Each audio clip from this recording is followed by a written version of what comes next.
Welcome back to our channel Learn Max 2.0. இப்போ நம்ம என்ன சம் பார்க்க போகிறோம்னா டிஎன்பிஎஸ்சி எக்ஸாமில் கேட்கக்கூடிய காம்பவுண்ட் இன்ட்ரெஸ்ட் அந்த சாப்டரில் இருந்து இந்த சம்மை பார்க்க போகிறோம். இதுக்கு முன்னாடி நிறைய சம்ஸ் இந்த காம்பவுண்ட் இன்ட்ரெஸ்ட்லாம் நம்ம பார்த்துருக்கோம்.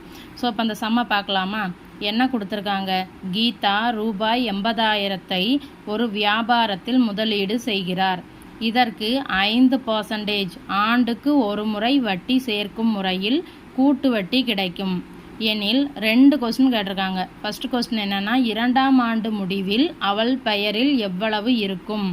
அதாவது 2ஆம் ஆண்டு முடிவில் நம்ம கால்குலேட் பண்ணுவோம்ல, அந்த மொத்த தொகை அது எவ்வளவு இருக்குங்கிறத தான் இப்படி கேட்டிருக்காங்க.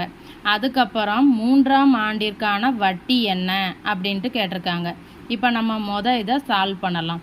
என்ன கொடுத்துருக்காங்க? பிரின்சிபல் அமௌண்ட் வந்து 80,000, ஆர் வந்து 5%, என் வந்து 2 ஆண்டுகள்.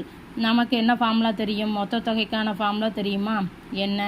A is equal to P into 1 plus R by 100 whole power என்ன? ஸோ இதில் அப்ளை பண்ணலாமா?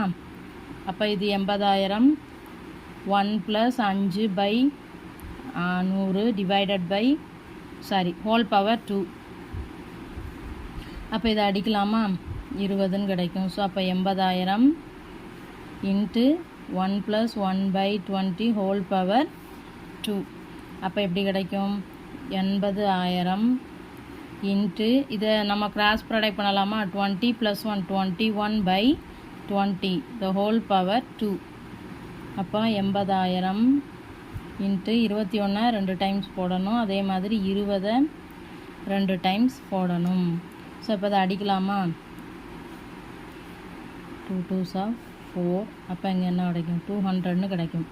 So 200 into 21 into 21 441. அப்போ இதை மல்டிப்ளை பண்ணால் நமக்கு கிடச்சிருமா? 288. அப்போ 2ஆம் ஆண்டு முடிவில் அவங்க பெயரில் இருக்கக்கூடிய அமௌண்ட் வந்து எவ்வளவு? 88,200 ரூபாய். ஸோ இதுதான் 2ஆம் ஆண்டு முடிவில் கிடைக்கக்கூடிய மொத்த தொகை. இந்த அமௌண்ட்டு தான் அவங்க பெயரில் இருக்கும். இப்போ என்ன கேட்டிருக்காங்க? 3ஆம் ஆண்டிற்கான வட்டி என்னன்னு கேட்டிருக்காங்க. நமக்கு 2ஆம் ஆண்டிற்கு முடிவில் கிடைக்கக்கூடிய மொத்த தொகை என்ன? 88,200. நான் இதையே என்ன பண்ணுறோம்னா பிரின்சிபல் அமௌண்ட்டாக வச்சு வட்டியை மட்டும் கால்குலேட் பண்ண போகிறேன். ஆர் வந்து என்ன? அதே 5%.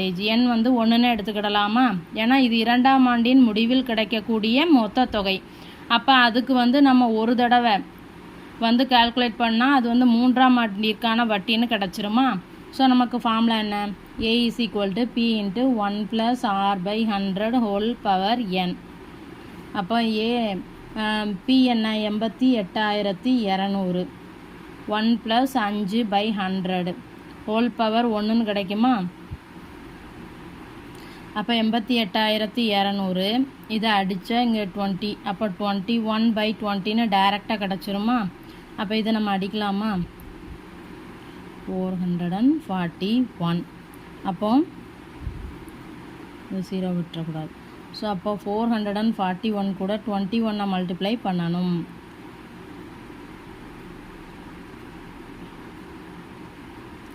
அப்போ 92,610 ரூபான்னு கிடைக்கி. இது வந்து மொத்த தொகை. நமக்கு என்ன கேட்டிருக்காங்க? 3ஆம் ஆண்டிற்கான வட்டி மட்டும்தான் கேட்டிருக்காங்க. அப்போ காம்பவுண்ட் இன்ட்ரெஸ்ட் எப்படி வரும்? A மைனஸ் பின்னு வருமா? A என்ன? 92,610. P வந்து எவ்வளவு? 88,200 ரூபாய். 1 4 4. அப்போ 3ஆம் ஆண்டிற்கான கூட்டு வட்டி எவ்வளவு? 4,410 ரூபாய். ஸோ அப்போ 2ஆம் ஆண்டு முடிவில் அவங்க கையில் இருக்கக்கூடிய அமௌண்ட் வந்து எவ்வளவுனா 88,200. அதுக்கப்புறம் 3ஆம் ஆண்டிற்கான வட்டி எவ்வளவுனா 4,410 ரூபாய். வீடியோ பிடிச்சிருந்தா சேனலை சப்ஸ்கிரைப் பண்ணுங்கள், வீடியோவை ஷேர் பண்ணுங்கள். தேங்க்யூ.